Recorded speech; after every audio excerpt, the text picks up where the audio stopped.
ಅನಾವರಣ. ಈಜಲು ತೆರಳಿದ್ದ ಬಾಲಕ ನೀರು ಪಾಲು. 17 ವರ್ಷದ ಪೂರ್ಣೇಶ್ ಮೃತ ದುರ್ದೈವ. ಈಜಲು ಕೃಷಿ ಹೊಂಡಕ್ಕೆ ಇಳಿದಿದ್ದ ಬಾಲಕ ಕೃಷಿ ಹೊಂಡದ ಆಳ ಅರಿಯದೆ ಮುಳುಗಿ ಸಾವು. ಚಿಕ್ಕಮಗಳೂರು ತಾಲೂಕಿನ ಆಲ್ದೂರಿನಲ್ಲಿ ಘಟನೆ. ಮಂಗಳೂರಿನ ಖಾಸಗಿ ಶಾಲೆಯಲ್ಲಿ ಓದ್ತಾ ಇದ್ದಂತಹ ಬಾಲಕ ರಜೆ ಇದ್ದ ಕಾರಣ ಊರಿಗೆ ಬಂದಿದ್ದ ಪೂರ್ಣೇಶ್. ಆಲ್ದೂರು ಪೊಲೀಸ್ ಠಾಣಾ ವ್ಯಾಪ್ತಿಯಲ್ಲಿ ಘಟನೆ.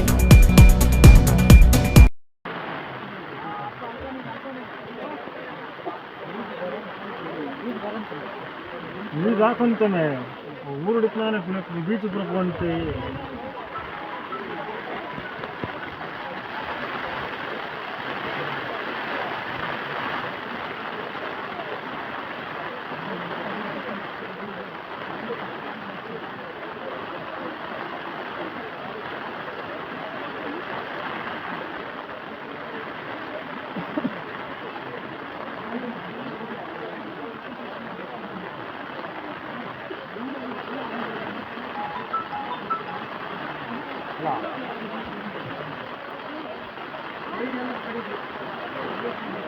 ಫುಲ್ ಜಾಸ್ತಿ ಆಯ್ತು ಅಂತ